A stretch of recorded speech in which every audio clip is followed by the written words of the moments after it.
എല്ലാ മാന്യ പ്രേക്ഷകർക്കും മൂവി ടോക്സിലേക്ക് സ്വാഗതം. ബാലതാരമായി സിനിമയിൽ വന്ന് 1990കളിലും 2000ത്തിന്റെ തുടക്കത്തിലും മലയാള സിനിമയിൽ നിറഞ്ഞുനിന്ന നടിയാണ് ദിവ്യ ഉണ്ണി. വിവാഹത്തിന് ശേഷം അമേരിക്കയിലേക്ക് പോയ ദിവ്യ പിന്നീടങ്ങോട്ട് നൃത്തത്തിലാണ് ശ്രദ്ധ കേന്ദ്രീകരിച്ചത്. വർഷങ്ങളായി ദിവ്യയുടെ പേരിനൊപ്പം കലാഭവൻമണിയുമായി ബന്ധപ്പെട്ട ഒരു വിവാദം സോഷ്യൽ മീഡിയയിൽ വലിയ ചർച്ചയാവാറുണ്ട്. വർഷങ്ങൾക്കിപ്പുറം വിവാദത്തോട് പ്രതികരിക്കുകയാണ് ദിവ്യ. ഒരു യൂട്യൂബ് ചാനലിന് നൽകിയ അഭിമുഖത്തിലൂടെയാണ് നടന് കലാഭവൻമണിയെ അപമാനിച്ചുവെന്ന ആരോപണത്തിന് ദിവ്യുണ്ണി മറുപടി നൽകിയത്. വിനയന് സംവിധാനം ചെയ്ത കല്യാണ സൗഗന്ധികം എന്ന ചിത്രത്തിലാണ് ദിവ്യ ഉണ്ണി നായികയായി അരങ്ങേറ്റം കുറിച്ചത്. ഈ ചിത്രത്തില് ദിവ്യയുടെ മുറചെറുക്കാനായാണ് കലാഭവൻമണി അഭിനയിച്ചത്. ഒരു പാട്ട് രംഗത്തില് ഇരുവരും പ്രണയിക്കുന്നതായി കാണിക്കുന്നുണ്ട്.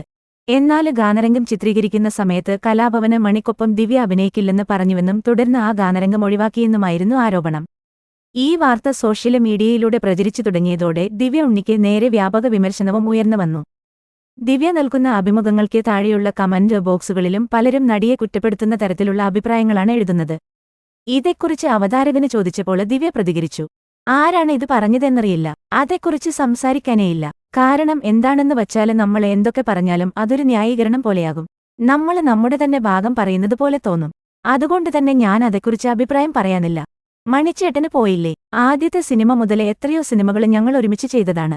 അദ്ദേഹത്തിന്റെ ആത്മാവിനോടുള്ള ബഹുമാനം നിലനിർത്തിക്കൊണ്ടാണ് പറയുന്നത്. സത്യാവസ്ഥ എന്താണെന്ന് എനിക്കറിയാം. കമന്റുകൾ എഴുതുന്നവര് മറുപടി അർഹിക്കുന്നില്ല. സ്വന്തം സമയം പാഴാക്കി മറ്റുള്ളവരെ കുത്തി നോവിക്കുന്നവർക്ക് വേണ്ടി നമ്മുടെ സമയം പാഴാക്കുന്നതിൽ അർത്ഥമില്ല. ഞാൻ ഇത്തരം കമന്റുകൾ വായിക്കാറില്ല, ദിവ്യ പറഞ്ഞു. പുതിയ സിനിമാ വിശേഷങ്ങൾ ഉടൻ തന്നെ അറിയുവാൻ ചാനൽ സബ്സ്ക്രൈബ് ചെയ്യാനും ബെൽ ബട്ടൺ അമർത്താനും മടിക്കരുത്. പുതിയൊരു സിനിമാ വിശേഷവുമായി വീണ്ടും കാണാം.